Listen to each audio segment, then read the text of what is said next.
maka teman-teman dicek lagi. Kalau pernah punya ilmu yang kayak gitu, dibuang saja, dibersihkan. Itu nggak ada manfaatnya sama sekali, hanya rugi dan rugi karena diambil sama sukma. Kalau enggak kita, anak kita, kayak gitu kan. Kalau enggak anak kita, istri kita yang ditumbalkan. Hanya kan capek, dikit-dikit sakit, dikit-dikit dia itu kemasukan lagi, ngamuk-ngamuk lagi. Nah kayak gitu ya. Terus Kang, kenapa sekarang saya sering sakit? Nah, kita itu sering sakit, termasuk Mas ini ya, biar kita nggak penasaran. Jadi kita itu sakit apa saja, baik medis maupun non medis maupun psikis, itu semua karena 12 hal nih. Jadi 12 hal yang membuat kita sering sakit.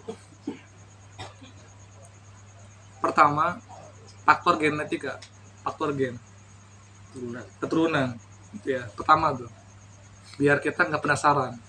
Jadi penyakit apa saja, mau penyakit biasa, mau penyakit luar biasa, itu karena 12 hal. Pertama karena keturunan.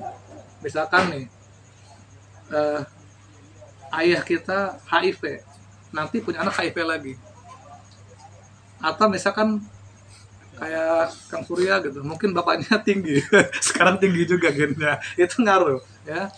Atau yang sekarang bewokan mungkin bapaknya dari Arab gitu ya. Gen itu kan kayak gitu, ngaruh ya.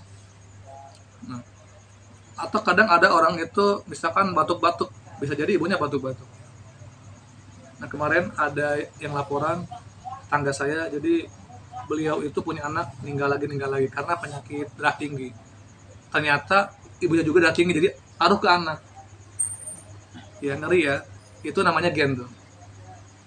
Makanya kalau kita sayang ke anak kita, kita sebagai orang tua jaga kesehatan, taruh ke anak kita. Termasuk yang bayi, tahu nggak yang autis, cacat mental ya, naudzubillah, sindrom. Itu faktor orang tua juga, faktor orang tua. Nanti kita akan bahas kenapa dia autis atau sindrom. Nah, pertama gen ya. Termasuk bukan dohirnya, termasuk gaib juga. Kalau ayah kita, kakek, nenek, leluhur kita itu punya ilmu kesaktian, punya hodam-hodam, itu nanti akan turun ke cucunya, yang disebut dengan jin saka, jin nasab. Kan jin itu kan banyak, ada jin natural, jin yang asli, ada jin yang dikirim, ada jin yang diundang, ada jin nasab atau keturunan, ada jin khodam, banyak tuh jin itu ya. Tapi beda dengan jin yang di Bandung. Di Bandung tuh jinnya bagus gitu. Saya suka pakai jeans. Celana jeans. Kalau jeans tuh keren. Serius gitu. Kalau celana jeans keren-keren ya. Itu tinggal besar di itu. Celana jeans lain lagi. Gak fokus ya. Fokus ya. Nah, itu ngaruh ke anak walaupun misalkan sama si ayahnya nggak diturunkan, itu dia turun otomatis turun karena si jin itu sudah sepaket, ketika dia dipanggil jadi hodam akan berakibat ke cucunya. Naudzubillah gitu. Ciri kalau anak kita itu ada jin saka atau jin nasab karena dari leluhur, anak kita itu anti indigo atau bahasa lainnya IndiHome. Saya lebih suka pakainya IndiHome. Jadi anak IndiHome tuh kayak gitu. Kalau misalkan IndiHome-nya udah dewasa, udah balik, itu karena dia faktor ilmuwan, dia mengamalkan ilmu kesaktian. Tapi kalau IndiHome-nya dari kecil, pernah kan ya ada baru juga usia 2 tahun, 3 tahun, tapi dia IndiHome, itu karena leluhur. Itu cirinya. Yang kedua, ciri kalau jenazah itu ada tubuh seorang anak, kan dia juga nggak ke semua anak, dia pilih-pilih. Misalkan nih, dia punya anaknya 9, nah, nanti jenazah yang tunduk kakeknya atau dari leluhurnya, itu dia akan masuk ke yang paling nakal cepat. Misalkan dari semua anak itu yang paling badal, misalkan potensi nakalnya ini, nah nempel. Karena makhluk itu tidak akan nempel kalau nggak sefrekuensi. Itu. Sama halnya dengan misalkan ini baik calon wali kan, kayak si Abdul Qadir itu kan calon wali Allah, itu mereka semua yang masuk. Ini kalau misalkan baik calon dukun itu yang nempel tuh iblis-iblis gitu. Tergantung nih baik calon apa nih ke depannya gitu. Kalau kalau ini potensi misalnya dari dukun, itu iblis yang nempel. Kalau ini jadi aulia, calon wali, itu yang nempel malaikat. Kayak gitu ya mekanismenya. Tapi kalau misalkan nggak jelas gitu ya, ya bisa jin, bisa malaikat. Nggak jelas ke depannya ini orang dari apa gitu kan. ACDC. ACDC nggak jelas. Nah, itu dari keturunan ya. Terus yang kedua, kita makan, apa yang kita minum itu mengaruh kepada penyakit. Sering makan yang manis-manis, nanti lama-kelamaan diabetes, ya kan? Makan yang sering goreng-gorengan, kolesterol. Kayak gitu. Makanya kedua makanan. Nah, tinggal dicek sama kita makanannya. Itu segitu makanan yang baik ya, artinya makanan yang halal.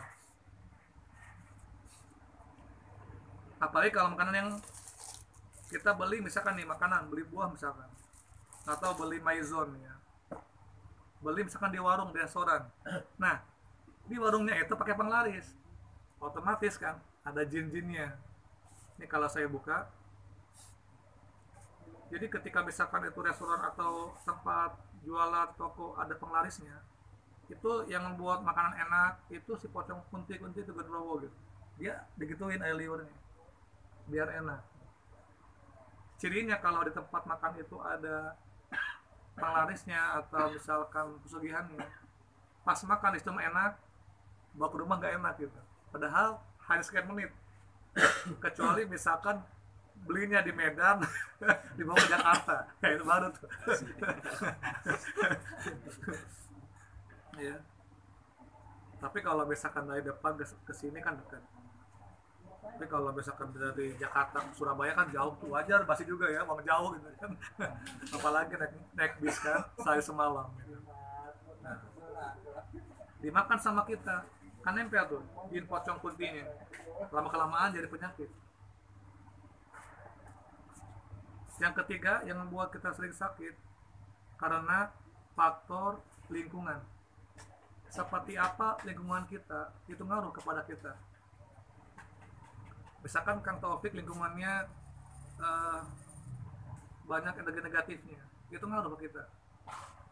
Jangan jauh-jauh nih, kita Indonesia ke Saudi Arabia atau ke negara yang lain, beda cuacanya, kita pasti di situ flu karena beda cuacanya. Ya.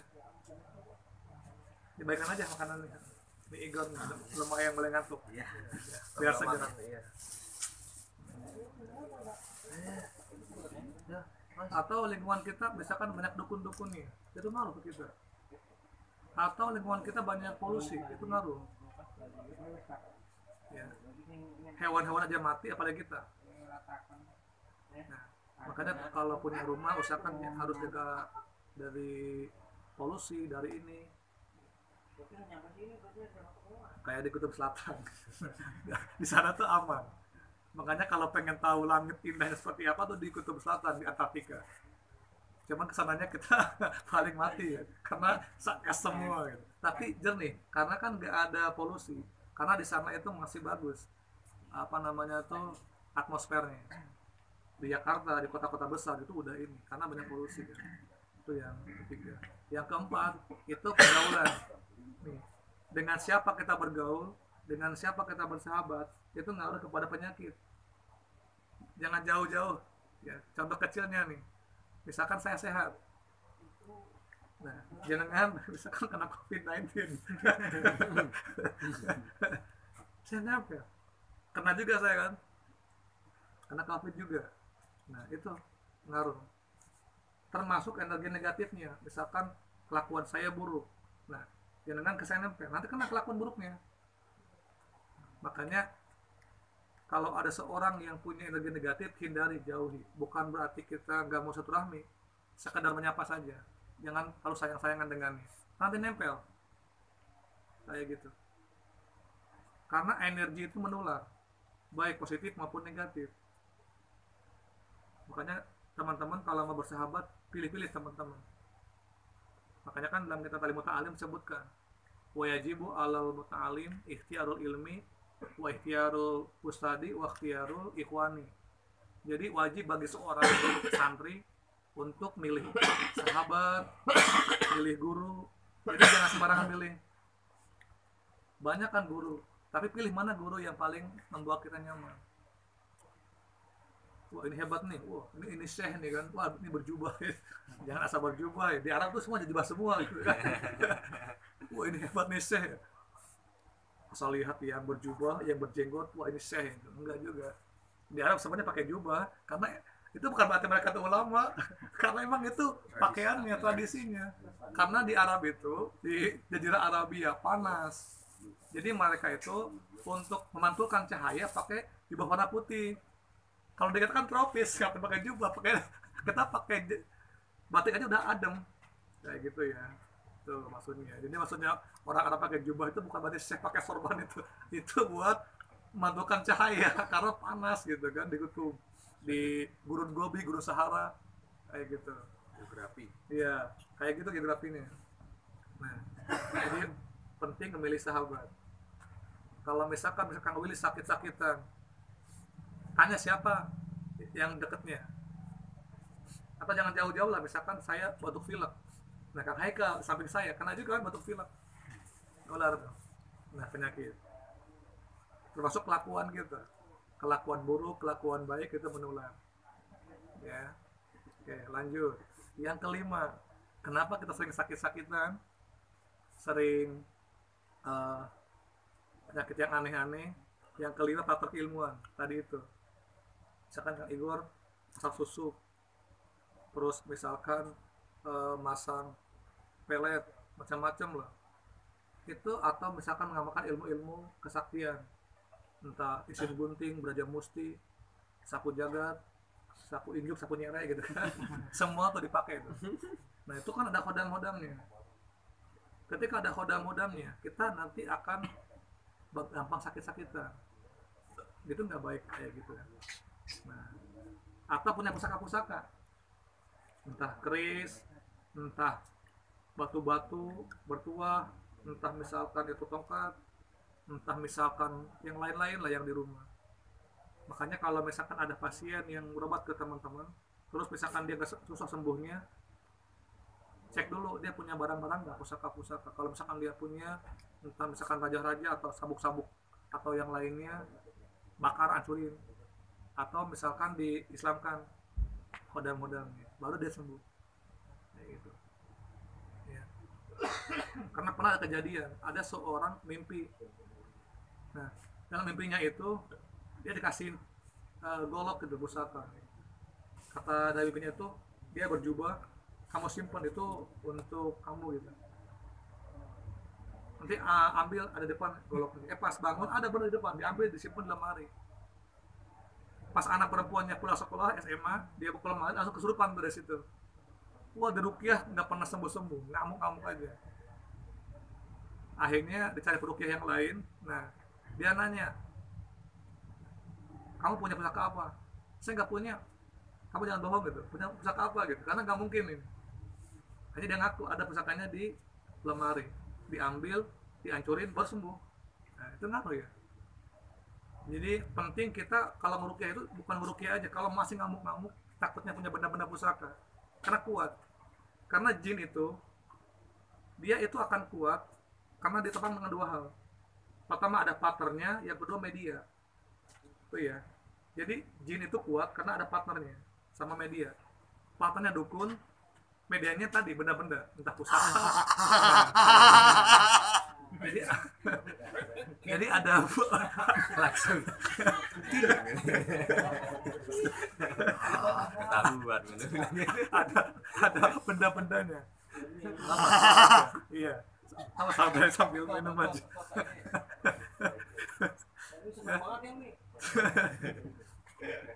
Ada benda-bendanya, makanya dicek lagi. Cek. Oh. Termasuk di handphone juga. Di handphone juga itu banyak jin di ruqyah. Dia ngakut. Pokoknya kalau ini berarti ada. Itu yang kelima. Yang keenam, kenapa sering sakit-sakitan? Karena faktor beban pikiran. Orang kalau beban pikiran itu ngaruh ke penyakit. Rata-rata yang sering sakit karena beban pikiran.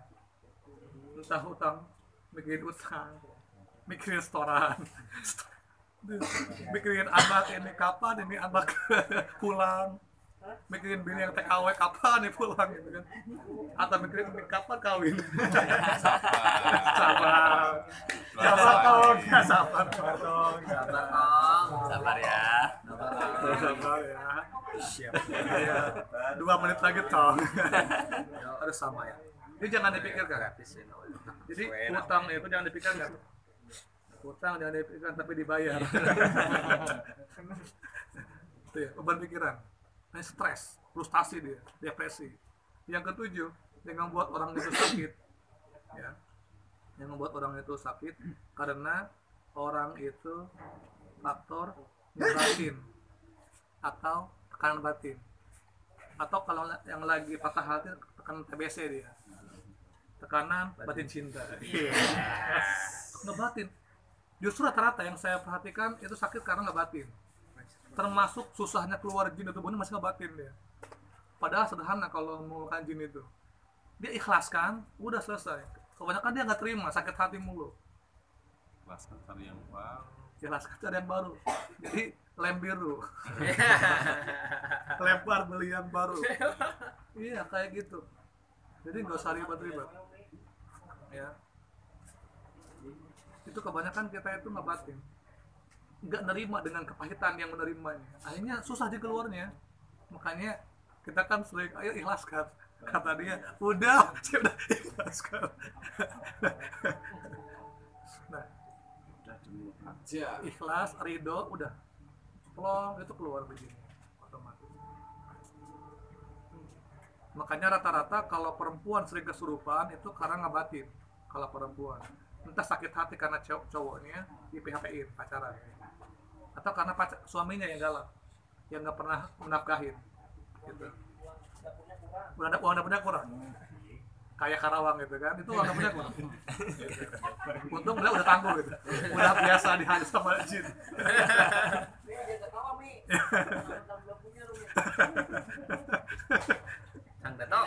Sang datuk kayak gitu. Iya, data itu. Iya. Makanya mereka selalu happy gitu kan kayak gitu. Karena belum ada yang pendampingan. Nah, tapi kalau cowok, kalau sering ngamuk-ngamuk, sering kesurupan, itu biasanya karena faktor keilmuan. Dia punya ilmu-ilmu kesaktian. Pengen sakti lah. Kalau bahasa sayanya, kan saya kan mau kerja nih, kerja kan panas kan, jadi kalau nggak pegangan suka ini ya udah terserah. Biar soalnya dia bisa ngelawan direkturnya, bisa berani ngelawan mandornya, macam-macam lah ya. Jadi dia kayak gitu, sebelum kerja itu udah wapak di mana-mana tuh, biar kebal. Jadi ketika digebukin dia kuat gitu. Nah, macam-macam lah. Itu biasanya kesurupan kayak keilmuan. Kalau cowok di situ biasanya pengen sakti kalau cowok. Kalau perempuan sakit hati. Ya, itu bedanya ya. Kalau cowok pengen sakti, kalau cewek sakit hati. Sama, dua-duanya akhirnya kesurupan. Repot berusinnya. Padahal kalau pengen sakti itu gampang ya. Makanya kita pun teman-teman ini para salik sejati, kita ini udah sakti, gak usah jangan sakti. Kita ini udah sakti. Buktinya kita ini punya ilmu melipat waktu. Harusnya dari jam 6 itu jam 12 lama, sejam udah duhur lagi. Sakti. Itu namanya toil waktu ya. Makanya kita gak usah pengen sakti, kita udah sakti kan. Di antara saktinya kita udah bisa bersyukur sama cepat waktu. Cepat amat, padahal tadi baru subuh. Itu namanya toil waktu. Ilmu melipat waktu. Sampai puasa cuma 2 jam doang. Sampai 2 jam. Meleke. Puasa 2 jam doang tuh, hebatnya kita. Hebat. Baru juga sahur subuh maghrib lagi aja kan. Sakti itu namanya ilmu toil waktu. Melipat waktu. Melaya cuma 2 jam. 2 jam doang kok puasa. Habis dari pagi sampai maghrib tidur mulu.